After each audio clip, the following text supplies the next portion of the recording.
Voici le dossier de presse des éditions Vérone pour mon roman Mago Tabou pour Toubabou.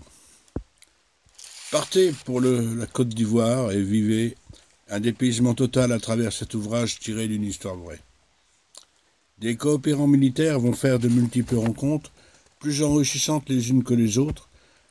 Un curé capucin, une tenancière de boîte de nuit et encore des lépreux. Suite à la vente de leur voiture, ils vont tenter de garder leur magot, mais d'aventure en aventure, et sur fond de générosité, ils vont le voir fondre petit à petit. N'hésitez plus à plonger dans cet ouvrage empli d'humour et de vérité. Claude Pariset, un peu de biographie, auteur, résident à Guyancourt, Île-de-France, retraité depuis 2 ans, il a eu l'opportunité de partir en voyage en dernière année de maîtrise par le Gradia, un organisme du ministère de la Coopération. Des tests de sélection réussis à Vincennes, et le voilà parti loin de ses parents. Il a vécu des aventures mémorables, dues au dépaysement d'un métropolitain âgé de 23 ans qui n'avait jamais pris l'avion et qui découvre l'Afrique noire, ses coutumes, et ce sourire africain si joyeux.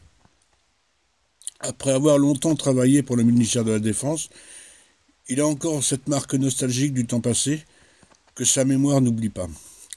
Pour lui, la lecture et l'écriture sont une découverte libératrice. Un extrait.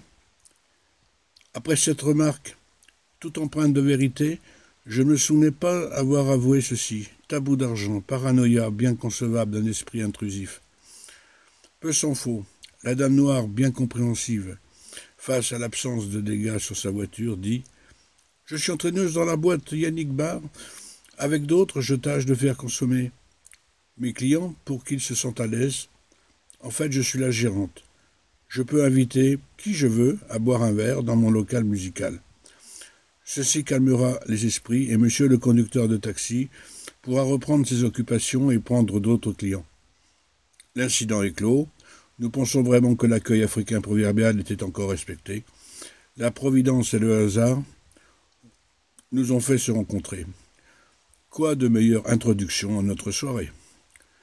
Nous rétribuons le taxi de quelques billets et nous nous engageons avec notre beauté noire à l'approche du salon musical.